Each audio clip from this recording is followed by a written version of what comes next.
अस्सलामुअलैकुम, मैं शहीर बिन आमिर आप लोग को खुशामदीद कहता हूँ ज़ेब एफएम डिजिटल में, which is powered by Zabist university Karachi. आज हमारा टेड टॉक सीज़न 3 का एक नया एपिसोड है जिसमें हम मज़ीद बात करेंगे टेक्नोलॉजी के बारे में, बढ़ते हुए ट्रेंड एआई के बारे में, और हमारे साथ कुछ हमारे फेलो स्टूडेंट्स मौजूद हैं जो कि हमारे साथ बात करेंगे एआई ई कॉमर्स में कैसे इफ़ेक्ट करता है।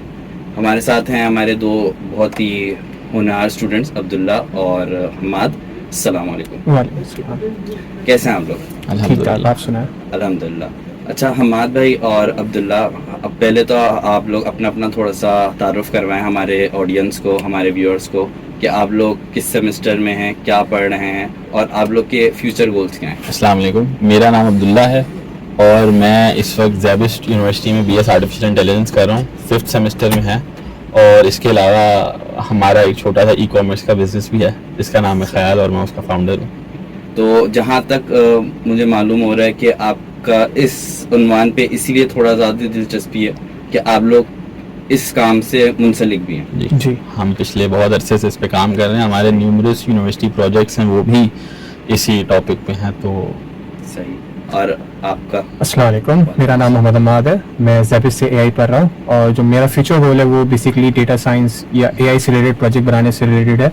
और मैंने भी बेसिकली बहुत ज़्यादा ई कॉमर्स पे काम किया हुआ है और इसके साथ ही पार्टनर्स बन के हमने मल्टीपल इवेंट्स के अंदर ई कॉमर्स के प्रोजेक्ट्स बनाए हैं एआई से रिलेटेड। सही है। अच्छा, जैसे आप लोग को पता है कि मार्केट में एआई का ट्रेंड मुसलसल बढ़े जा रहा है। जहाँ तक पाकिस्तान का सवाल है, यहाँ पे भी हम लोग जो ट्रेंड देख रहे हैं हमारी इंडस्ट्री में, और हर इंडस्ट्री में, ई कॉमर्स हो चाहे जॉब इंडस्ट्री हो, इसका ट्रेंड बढ़े ही जा रहा है। तो इस पे आप लोग का क्या ख्याल है और आप लोग की क्या राय है? बेसिकली एआई है तो बहुत टाइम से, लेकिन पिछले डेकेड के अराउंड इसमें बहुत ग्रोथ हुई है, क्योंकि एआई बनी इंसानों की हेल्प करने के लिए कि, और जो भी नई टेक्नोलॉजी आए उसके साथ इवॉल्व होना बहुत ज़रूरी होता है, वरना वो जनरेशन फिर पीछे रह जाती है। अच्छा, अभी भी हमारी मार्केट में अच्छी खासी ऑडियंस ऐसी है जिनको एआई का बेसिक कॉन्सेप्ट नहीं पता। अगर हम उनसे एआई की बात करें तो सबसे फर्स्ट थॉट जो उनके माइंड में आता है वो होता है रोबोटिक्स से रिलेटेड। तो इस पे आप लोग कोई मजीद क्लैरिफिकेशन देना चाहेंगे? एआई बेसिकली ये होता है कि किसी सिस्टम को, किसी सॉफ्टवेयर को इतना स्मार्ट बना देना कि वो इंसानों की तरह सोचे, इंसानों की तरह समझे और इंसानों की तरह उसको उस पर एक्ट करे। एआई ई कॉमर्स के अंदर वाइडली आप यूज कर सकते हो उसको। फर्दर आप रिकमेंडेशन सिस्टम यूज कर सकते हो, आप उसको ऐसा चैटबॉट, एज एआई सर्च के तौर पे यूज कर सकते हो। और ना सिर्फ कस्टमर के लिए, बल्कि आप अगर कोई नया कस्टमर, कोई नया अपना ब्रांड बना रहा है, भी अपने ब्रांड बनाने के लिए स्टार्टिंग में एआई को यूज करते हुए ट्रेंड के हिसाब से अपने प्रोडक्ट को बूस्ट कर सकता है। सही। तो जो कुछ परसेंट ऑडियंस की ये सोच कि ये सिर्फ एक रोबोटिक्स तक महदूद है, ये गलत है। जी, सही है।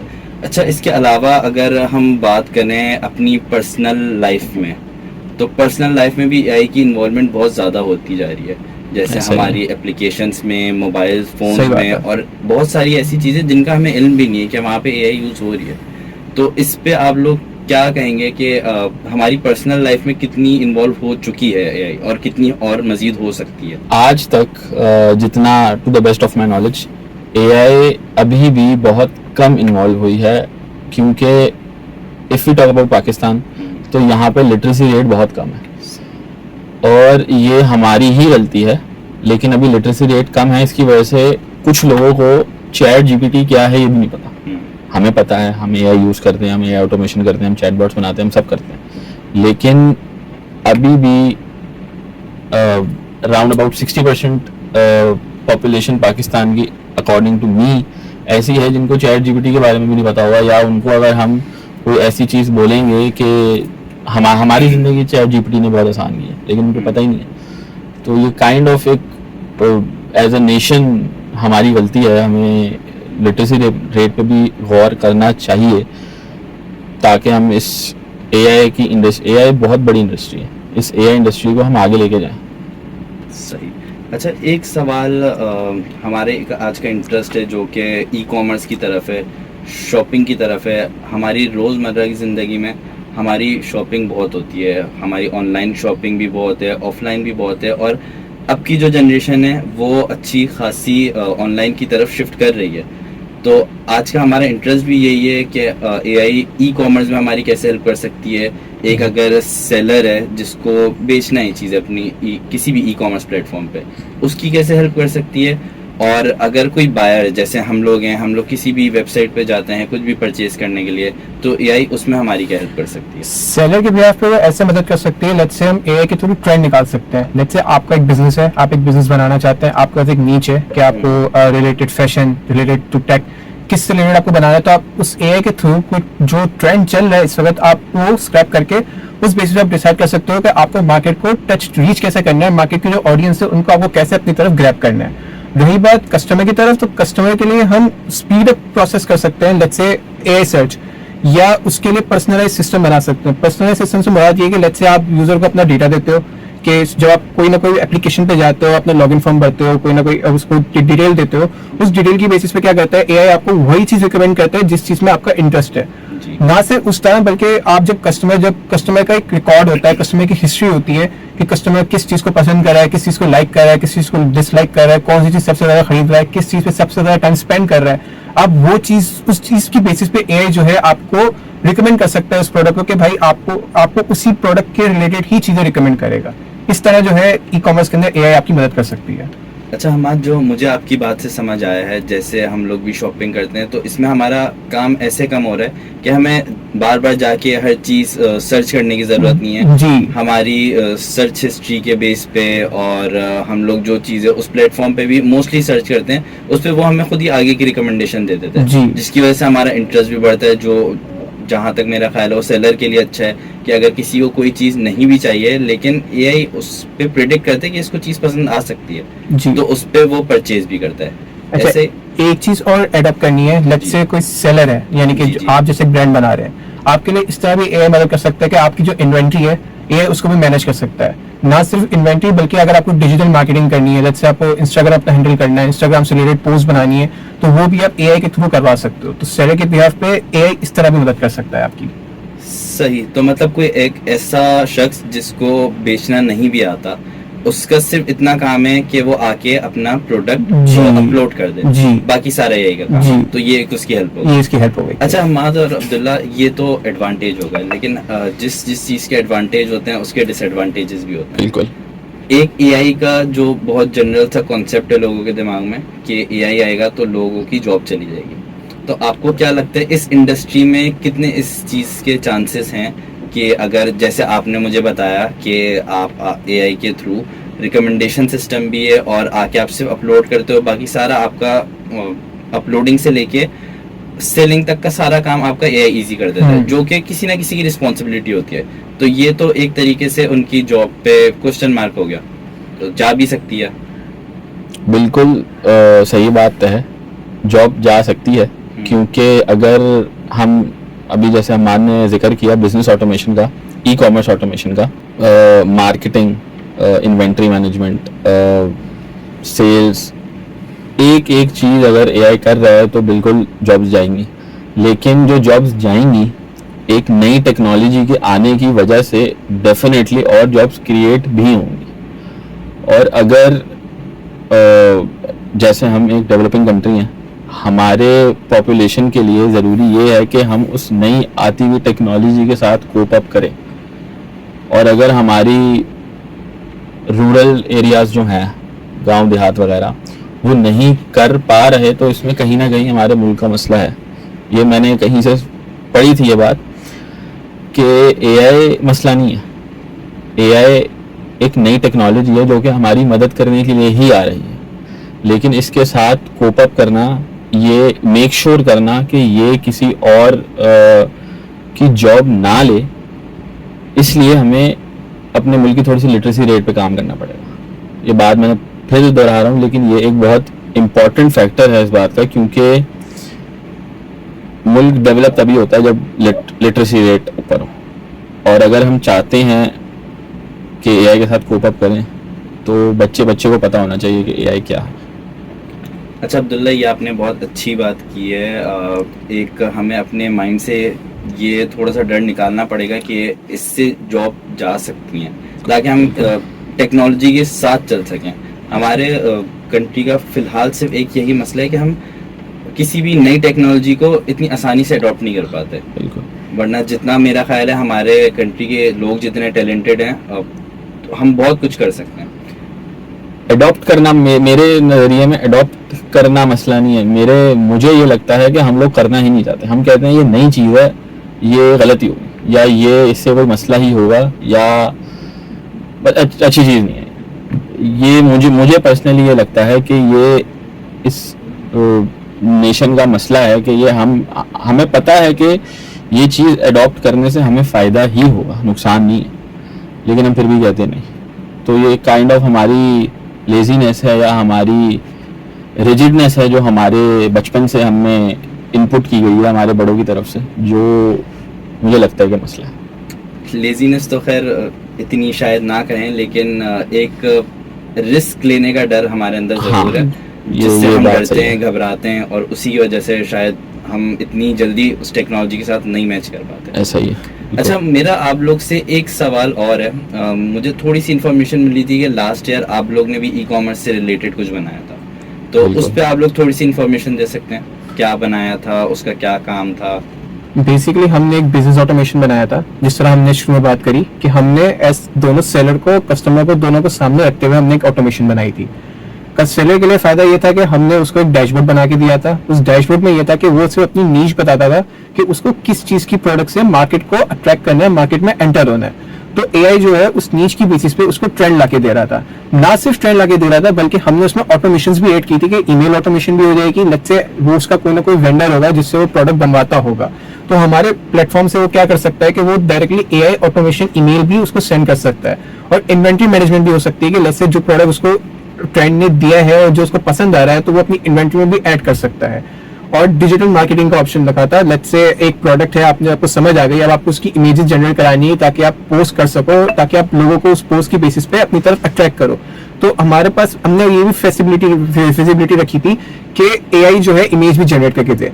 कस्टमर की बिहाफ पे हमने ये रखा था कि हमने एक रिकमेंडेशन सिस्टम बनाया था, यानी कि आप इसको ये कर सकते हो, एक एआई सर्च बनाया था कि लेट्स से अगर यूजर कह रहा है कि मुझे ये प्रोडक्ट चाहिए, तो हमारा एआई बता देगा कि भाई ये प्रोडक्ट हमारे पास अवेलेबल है या नहीं है, और कितने की अवेलेबल है, और जो चीज आपको चाहिए उस बेसिस पे ये चीज फिट होती है या नहीं होती है। तो हमने कुछ इस टाइप का प्रोडक्ट बनाया था। सही। तो इसको आप लोग ने कहीं पिच किया या कहीं मार्केट करने की ट्राई की? आप लोग को क्या रिव्यूज मिले इस पे? रिव्यूज अल्हम्दुलिल्लाह अच्छे मिला था, लेकिन due to some responsibilities other than that project हम इसको अभी तक पिच नहीं कर पाए, लेकिन इंशाल्लाह हमारा इरादा है हम जरूर करेंगे। सही। और इस पे आप लोग ने मजीद कुछ काम किया? नहीं, अभी तक इसमें कोई इम्प्रूवमेंट नहीं की। बहुत सारा रूम है इसमें इम्प्रूवमेंट का, बट अभी तक हमने इस पे काम नहीं किया। आप बेसिकली उसके अंदर आप ये भी करा सकते हो, लेट्स से आपको एक प्रोडक्ट ऐड करनी है, आपने इमेज दे दी, अब एआई से आप कह लो कि उस इमेज की बेसिस पे पूरा का पूरा टाइटल भी लिख दे, उसकी डिस्क्रिप्शन भी लिख दे, और जो प्राइस आपने कही है वो प्राइस भी उसके अंदर एंटर करते हैं। आप उसको इस तरह भी एआई को इंटीग्रेट कर सकते हो आप, कि वो आपको ये वाला काम भी कर दे। तो एक तरीके से आप लोग ने हर चीज का वन स्टॉप सॉल्यूशन बना दिया। एग्जैक्टली। अगर हम दराज, जो अभी बहुत पॉपुलर है, दराज, अली एक्सप्रेस, वहाँ की भी बात करें, तो वहाँ पे भी सेलर्स को थोड़ी सी डिफिकल्टीज यही आती हैं कि उनको हर चीज़ के बारे में, जैसे अगर कोई भी चीज़ वो सेल कर रहे हैं तो उसके बारे में नॉलेज खुद गेन करनी पड़ती है। पिक्चर्स वगैरह की जो आप बात कर रहे हैं वो सब उनको खुद करना पड़ता है। तो आप लोग ने ये काम भी आसान कर दिया जी, कि कोई भी सेलर जाएगा उसको सिर्फ रॉ फॉर्मेट में ही सही, जैसा भी बैकग्राउंड हो, उसमें बस पिक्चर अपलोड करनी है, बाकी सारा आपकी एआई का काम है। सही। जो कि बहुत आसान बना देता है। ये बहुत अच्छी चीज़ है। अच्छा, एक चीज़ मैं आप लोग से पूछना चाह रहा हूँ कि एआई जो है वो कस्टमर के बिहेवियर को कैसे समझ? एआई कस्टमर के बिहेवियर को ऐसे समझती है, जैसे फॉर एग्जांपल शहीर, आपको हाइपोथेटिकली सोच के चलते हैं, शहीर है। शहीर अगर मैं बात करूं तो ख्याल की वेबसाइट पे गया, ख्याल की वेबसाइट पे टी शर्ट्स भी हैं, ख्याल की वेबसाइट पे ओवरसाइज फिट भी हैं, लेकिन शहीर जो है वो रेगुलर फिट टी शर्ट्स पहले परचेज कर चुका है या ऐड टू कार्ट कर चुका है, जिससे एआई को शहीर की जो पर्सनल रिकमेंडेशंस हैं उसका आइडिया है।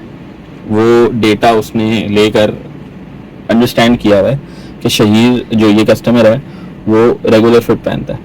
तो वो आइंदा जब आप वेबसाइट पर आएंगे वो आपको रेगुलर फिट की ही प्रिडिक्शंस और रिकमेंडेशंस देगा कि ये आइटम है रेगुलर फिट में, ये आइटम है रेगुलर फिट में। जो ओवर साइज फिटिंग्स हैं वो आपको वो रिकमेंड नहीं करेगा। सारा काम एआई का इस तरह चलता है ई कॉमर्स में। सही। अब्दुल्ला, जैसे आपने मुझसे बात की, आपने एक मेरी एग्जांपल दी कि मैं अगर आपकी वेबसाइट पे आता हूँ तो आपके एआई को ये मालूम होगा कि मैं किस टाइप की क्लोथिंग यूज़ करता हूँ, फिट मेरा साइज़ क्या है, इस टाइप की। तो इसी से मेरा एक और सवाल है कि जब हमारा इतना डाटा एआई के पास जा रहा है तो इसमें क्या क्या प्राइवेसी रिस्क हैं, क्या क्या प्राइवेसी इश्यूज़ हैं, हमारा कितना डाटा जा रहा है जो कि हमें शायद मालूम भी नहीं है। तो इसका आप मुझे थोड़ा सा डिटेल में बताएंगे। If I am being honest, AI से सिक्योरिटी रिस्क होते हैं, क्योंकि किसी भी चीज़ को शुगर कोट करने का फ़ायदा नहीं है। रिस्क इसमें ऐसे होते हैं, डेटा लीक्स होते हैं और रॉन्ग रिकमेंडेशंस एआई दे सकता है किसी भी एक कंज्यूमर को। और हाँ, एक और जो बहुत बड़ी चीज़ है वो ये है कि डेटा मैनिपुलेशन हो सकती है। लेकिन इन सब चीज़ों को ओवरटेक करना इस तरह हम कर सकते हैं क्योंकि एआई के सारे उसमें ट्रांसपेरेंसी होनी चाहिए। क्योंकि एआई ई कॉमर्स को इंटेलिजेंट ज़रूर बनाता है, लेकिन अगर हम रोबस्ट सिक्योरिटी मेजर्स नहीं इंट्रोड्यूस कराएंगे तो ये एक बिल्कुल उसी तरह है जिस तरह एक ताला लगा हुआ है चाबी के बगैर। एक ताला लगा हुआ है चाबी के बगैर। अगर हम अपने ई कॉमर्स प्लेटफॉर्म्स पे एआई के साथ साथ robust security features, strong cyber security measures नहीं लेंगे तो डेटा लीक्स होंगे और ये एक रिस्क है। इसको ओवरटेक करने के लिए अगर हम किसी ई कॉमर्स वेबसाइट पे या प्लेटफॉर्म पे सिक्योरिटी को पर भी इतना ही ध्यान दें जितना हम शायद बाकी सारे सेक्टर्स पे देते हैं, क्योंकि रिस्क हैं बट हर के हमारा एज अ नेशन हम रिस्क लेने से डरते हैं। ये इसलिए भी रॉबस्ट सिक्योरिटी मेजर्स इसलिए भी ज़रूरी हैं क्योंकि एज अ ब्रांड हम एंड एज अ कंज्यूमर आप, अगर डेटा लीक हमारी तरफ से हुआ तो ये आपके और मेरे बीच ट्रस्ट इश्यूज क्रिएट करेगा, जो कि ना मेरे लिए अच्छे हैं और शायद ना आपके लिए अच्छे हैं, क्योंकि आपको इतनी अच्छी चीज़ें कहीं और से मिलेंगी नहीं। तो जहाँ तक मुझे आपकी बात समझ आई है कि अगर जैसे मैं किसी भी वेबसाइट पे शॉपिंग करने के लिए जा रहा हूँ, मुझे पता है कि वहाँ पे मेरा डाटा यूज़ हो रहा है, तो मुझे इतनी ट्रांसपेरेंसी होनी चाहिए कि मेरा क्या क्या डाटा उन तक पहुँच रहा है। एग्जैक्टली। जैसे एक हमने बहुत कॉमन सी चीज़ सुनी है जो कि बहुत सारे लोगों को कंफर्म नहीं है कि सिर्फ हमारा डाटा ही नहीं बल्कि हम लोग जो बात कर रहे होते हैं हमारी वॉइस भी बहुत सारी एप्लीकेशंस के थ्रू जा रही होती है। ये बिल्कुल बात सच है, लेकिन बात सच है, वॉइस भी जारी होती है, लेकिन अब फिर एक वही बात आ जाएगी थोड़ी सी एजुकेशन वाली। जब हम कोई नई ऐप डाउनलोड करते हैं, हम बस उस ऐप के अंदर जाने के लिए, उस ऐप को यूज़ करने के लिए हम ओके ओके ओके ओके करते रहते हैं। शायद उन ओके ओके करने से पहले अगर हम थोड़ा सा पढ़ लें तो हम एक चीज़ कैंसिल कर दें, जिससे शायद वो हमारा उसको एक्सेस ना मिले हमारा माइक्रोफोन यूज़ करने की। तो थोड़ा सा कंज्यूमर को भी ख्याल रखना चाहिए कि ये, और ख्याल भी रखना चाहिए और उसको ये चीज़ पता भी होनी चाहिए कि जो जिस चीज़ पे वो ओके कर रहा है वो क्या मैंने पढ़ा था इसको ओके करने से पहले। अच्छा, आपको ये नहीं लगता कि ये थोड़ी सी इलॉजिकल नहीं लेकिन थोड़ी सी मुश्किल चीज़ है कि कोई भी बैठ के अगर किसी ने कुछ भी एप्लीकेशन भी डाउनलोड करी है जिसमें एआई का यूज़ है, वो बैठ के 3-3, 4-4 पेज के सिर्फ टर्म्स एंड कंडीशन पढ़े, क्योंकि ज़्यादातर ये चीज़ें डेटा शेयरिंग की ये लीगल टर्म्स और रूल्स एंड रेगुलेशन में लिखी हुई होती हैं। तो अगर हम अपनी भी बात करें, हम इवन के कोई चीज़ स्टार्ट करने के लिए एग्रीमेंट भी करते हैं तो इतना बड़ा कोई एग्रीमेंट नहीं पड़ता। तो इस पे आप क्या कहेंगे कि हमें ये छोटा करना चाहिए, ये चीज़ हमें समराइज करनी चाहिए, जो एप्लीकेशन डेवलपर्स हैं उनको इस चीज़ को समराइज करना चाहिए?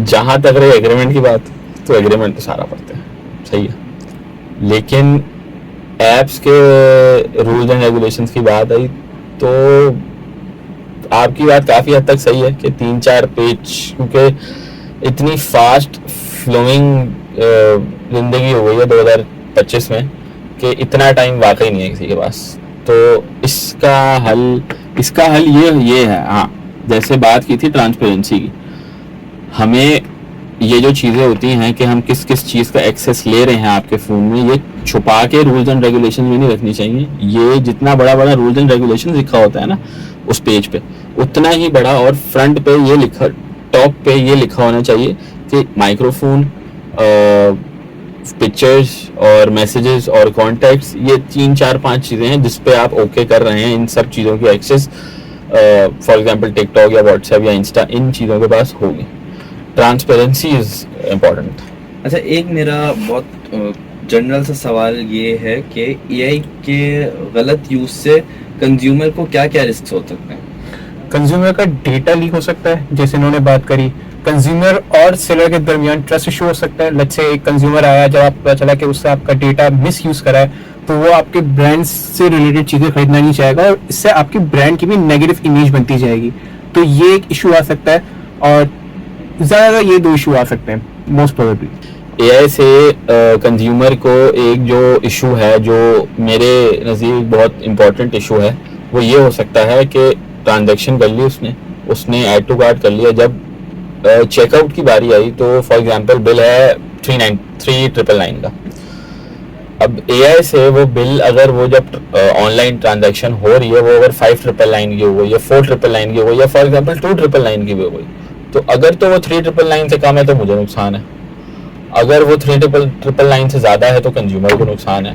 इन द एंड ट्रस्ट ब्रेक हो रहा है, जो कि एक रिस्क है। तो इसके लिए सारी जो चीज़ें हैं वो अलाइन होकर चलनी चाहिए ताकि ये मिसमैनेजमेंट हो। अच्छा, एक चीज मैं ऐड ऑन करना चाहूंगा, जिस तरह आपने पहले बात की कि एआई जॉब से खतरा है और लोगों की जॉब जा सकती है, तो इन्होंने एक अच्छा फैक्टर बताया कि ये मसले आ सकते हैं। तो इनको चेक एंड बैलेंस रखने के लिए आपको कोई ना कोई बंदा या कोई ना कोई आपको एम्प्लॉय रखना पड़ेगा जो इन चीजों को चेक एंड बैलेंस कर सके, ताकि बाद में ना यूजर के लिए प्रॉब्लमेटिक चीजें जनरेट हो, ना ही ब्रांड वालों के लिए कोई जनरेटिक चीजें प्रॉब्लमेटिक जनरेटिक चीजें जनरेट हो। सही है, लेकिन काफी हद तक जॉब्स कम तो हो सकती हैं। अगर जैसे यही काम कोई 10 लोगों की टीम बैठ के कर रही थी, तो वही आपको सिर्फ चेक एंड बैलेंस के लिए एक एम्प्लॉय की जरूरत होगी, ऐसा ही है? सॉर्ट ऑफ ऐसा ही है, मतलब कि आप उनको भी ऐसा है कि उनको भी एआई का यूज करना आना चाहिए। तो लेट्स से अगर 10 बंदों की टीम है, तो आप ज्यादा 5 या 4 बंदों की टीम पे रिलाय हो जाओगे जो अच्छे से एआई को यूज कर सकते हो, जो अच्छे एआई को चेक एंड बैलेंस रख सकते हो। क्योंकि एआई एक सॉफ्टवेयर है, या आप कंप्यूटर को ऐसे ट्रेन कर रहे हो अपने डेटा पे, अब जरूरी नहीं है कि वो 100% सही काम करेगा, हेलुसिनेशन उसमें होगी। तो उस हेलुसिनेशन को कंट्रोल करने के लिए आपको कोई ना कोई बंदे रखने पड़ेंगे। अच्छा अब्दुल्ला और अहमद, जहाँ तक मेरा ख्याल है कि जब भी कोई नई टेक्नोलॉजी आती है या नया ट्रेंड आता है, तो अक्सर यही होता है कि बहुत सारी जॉब्स जाती हैं लेकिन मज़ीद क्रिएट भी होती हैं।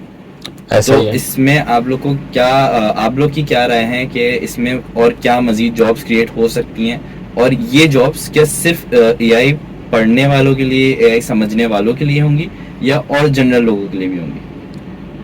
ये और जनरल लोगों के लिए भी हो सकती है। बेसिकली ये है कि अब अगर एआई आ गया है, तो आपको बेसिकली एक तो कम्युनिकेशन यानी कि इंग्लिश आनी चाहिए, साथ साथ प्रॉम्प्ट इंजीनियरिंग आनी चाहिए।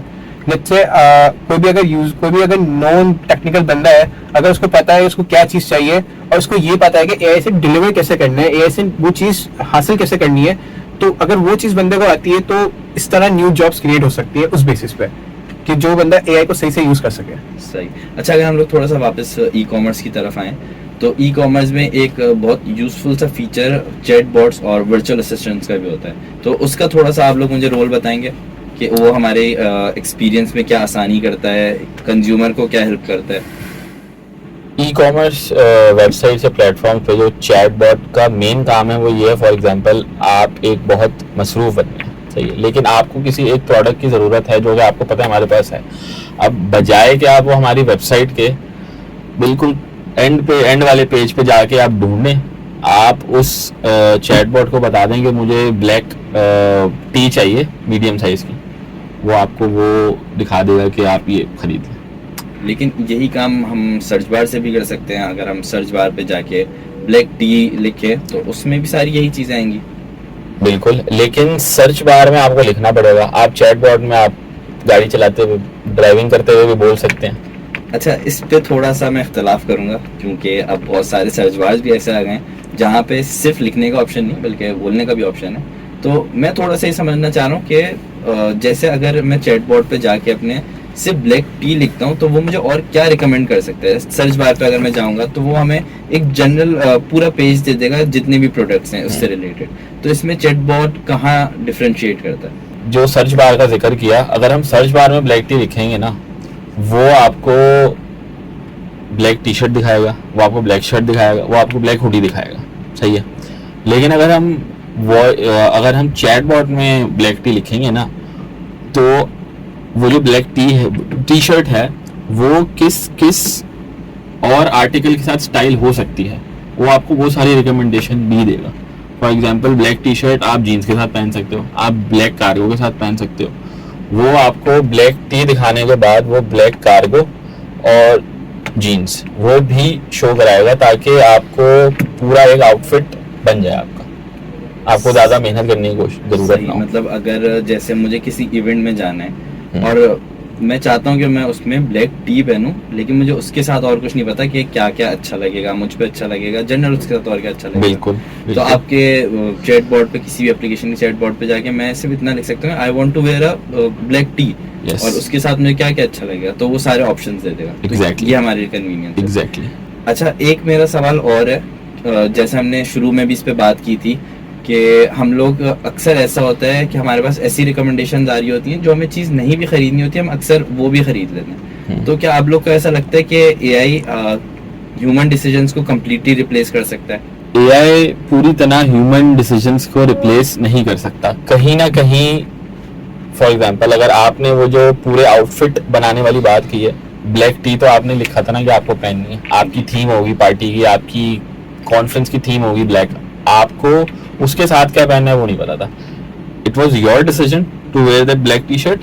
उसके बाद की जो भी रिकमेंडेशन है वो यानी आपको दे दी, तो आपका टाइम बचाया, आपकी एनर्जी बचाई, और आपको एक ही जगह से आपको पूरा आउटफिट बना के दे दिया, जो कि if I am not wrong तो आपको पता भी नहीं होगा कि इस वेबसाइट पे ये भी मिलता है।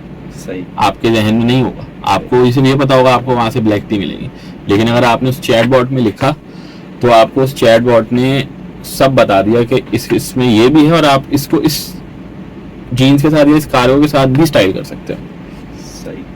तो इसका मतलब यही है कि हम लोग, हमारे लिए कन्वीनियंस है। अच्छा, एक सवाल मेरा आप लोग से और भी है कि अभी हमारी मार्केट में ये ट्रेंड इमर्ज कर रहा है, आहिस्ता आहिस्ता आ रहा है, तो आप लोग के ख्याल में ये ट्रेंड कम्प्लीटली कब तक टेक ओवर कर लेगा, जब हमें ये चीज़ नॉर्मल लगने लगेगी?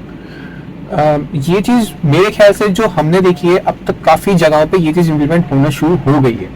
बहुत सारी जगहों पे एआई को इम्प्लीमेंट किया जा रहा है किसी ना किसी तरीके से। लेट्स से फॉर एग्जांपल आपको एड्स आती हैं, लेट्स से आपने कोई चीज़ खरीदी, आपने कोई ना कोई चीज़ खरीदी, अब आपने वो चीज़ खरीदी तो आपके डेटाबेस में वो चीज़, जो ब्रांड है उसके डेटाबेस में वो चीज़ एंटर हो गई। अब जो ब्रांड है वो क्या करेगा कि आपकी प्रोडक्ट की बेसिस पे आपको वो प्रोडक्ट के एड शो करेगा, जिससे आप कहीं ना कहीं जाके कन्विंस हो जाएगा वो चीज़ आप खरीदो और इसी स्टोर से खरीदो। तो आप ये कह सकते हो, ये पूरी तरह नहीं कह सकते कि एआई इमर्ज है, बल्कि एआई जो है बहुत सारी जो ई कॉमर्स प्लेटफॉर्म्स हैं वहाँ पे इमर्ज वो हो चुका है, इम्प्लीमेंट हो चुका है। अच्छा अब्दुल्ला, और आज का हमारा आखिरी सवाल ये है कि आप लोग क्या समझते हो कि एआई का ई कॉमर्स में क्या फ्यूचर है? आने वाले सालों में मेरा जहाँ तक एक्सपीरियंस है, जितना एक्सपोजर है, ये है कि e-commerce in the near future won't be defined by smart products or economical products. E-commerce boom वही enjoy कर पाएगा नियर फ्यूचर में जो AI को इम्प्लीमेंट करेगा, जो इंटेलिजेंट सॉल्यूशंस और इंटेलिजेंट वेबसाइट्स इंटीग्रेट कर पाएगा अपने प्लेटफॉर्म में, वो ही मेरे ख्याल से ज़्यादा सक्सेसफुल होगा। सही। हमाद और अब्दुल्ला, आप लोग से आज बातचीत करने में बहुत मज़ा आया, हमें बहुत अच्छा लगा, इन्फॉर्मेशन मिली, हमारे व्यूअर्स को बहुत सारी इन्फॉर्मेशन मिली। आज का हम अपना एपिसोड यहीं पे अख्तिताम करते हैं। आज हमने अब्दुल्ला और हमाद से एआई का ई कॉमर्स में क्या स्कोप है इस पर काफ़ी तवील बात की। हमें ये पता चला कि ई कॉमर्स में एआई हमारी क्या हेल्प कर सकता है और हमें किस किस तरीके से बेनिफिट्स पहुंचा सकता है। टेड टॉक सीज़न 3 में हमारा यहीं इख्तिताम होता है। आप सब व्यूअर्स से रिक्वेस्ट है कि हमारे पेज को फॉलो करें, सब्सक्राइब करें और लाइक करें। अल्लाह हाफिज़।